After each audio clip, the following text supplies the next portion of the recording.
Students, आज का जो हमारा टॉपिक है वो हार्मनी इन एग्जिस्टेंस में कुछ टर्म्स हैं। गठनशील, गठनपूर्ण, क्रियापूर्णता, आचरणपूर्णता। इसको समझेंगे क्या होता है। सबसे पहला है गठनशील, जिसको बोलते हैं कॉन्स्टिट्यूटिव।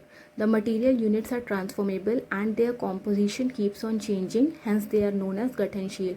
वो मटीरियल यूनिट्स जो ट्रांसफॉर्म करते हैं और जिनका कॉम्पोजिशन चेंज होता रहता है, ऐसे यूनिट्स को हम गठनशील कहते हैं। इसमें आप एग्जाम्पल ले सकते हैं अपने मटीरियल ऑर्डर का, प्लांट ऑर्डर का। मैंने आपको बताया था मटीरियल ऑर्डर या प्लांट ऑर्डर छोटे छोटे यूनिट से बना होता है, ठीक है। कॉम्पोजिशन का मैंने आपको बताया था नेचुरल कैरेक्टरिस्टिक होता है इसका। इसमें आप जो आपका प्लांट ऑर्डर है या जो आपका मटेरियल ऑर्डर है, ये एक दूसरे को की नीड्स को रिकॉग्नाइज करता है, उसको फुलफ़िल करता है। मींस जैसे मटेरियल ऑर्डर जो है वो मान लीजिए इसका एग्जांपल है सॉयल। तो सॉयल से आपके प्लांट्स को नरिशमेंट मिलती है, ठीक है। तो एक तरह से मटेरियल ऑर्डर आपके प्लांट ऑर्डर की नीड को रिकॉग्नाइज कर रहा है, उसको फुलफ़िल कर रहा है। तो ऐसे जो यूनिट्स होते हैं वो गठनशील कहलाते हैं, ठीक है। नेक्स्ट है गठनपूर्ण, जिसको हम बोलते हैं constructive. The other category of unit the sentient I do not transform and are complete in composition. ये दूसरी कैटेगरी है जिसमें सेंटियन आई का मतलब होता है कॉन्शियस सेल्फ, आपकी चेतना। वो ट्रांसफॉर्म नहीं होती और अपने आप में कंप्लीट होती है, अपने कॉम्पोजिशन में कंप्लीट होती है।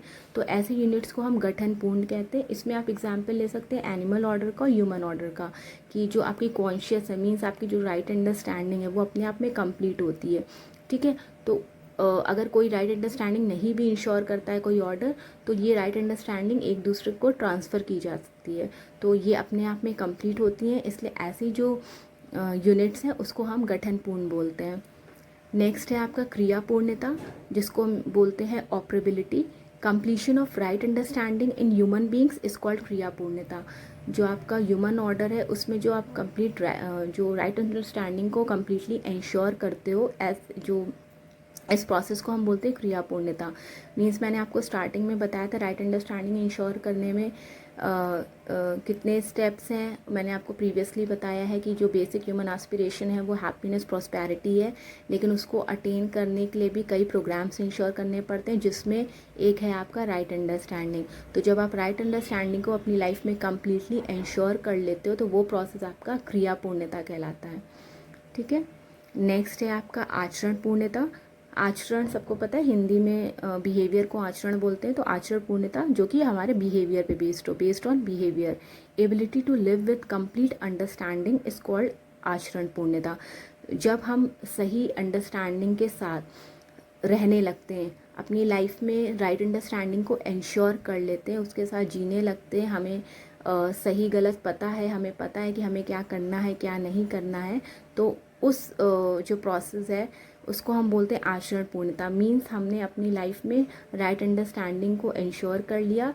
तो आप ये मैंने आपको बेसिकली बताया था कि जब आप अपनी लाइफ में राइट अंडरस्टैंडिंग को इंश्योर कर लेते हैं तब आप रियल हैप्पीनेस को अटेन कर सकते हैं। तो जब आप इसके साथ जीने लगते हैं, उसको अपने बिहेवियर में, अपनी लाइफ में राइट अंडरस्टैंडिंग को इम्प्लीमेंट कर लेते हैं, तो वो प्रोसेस आपका कहलाता है आचरण पूर्णता।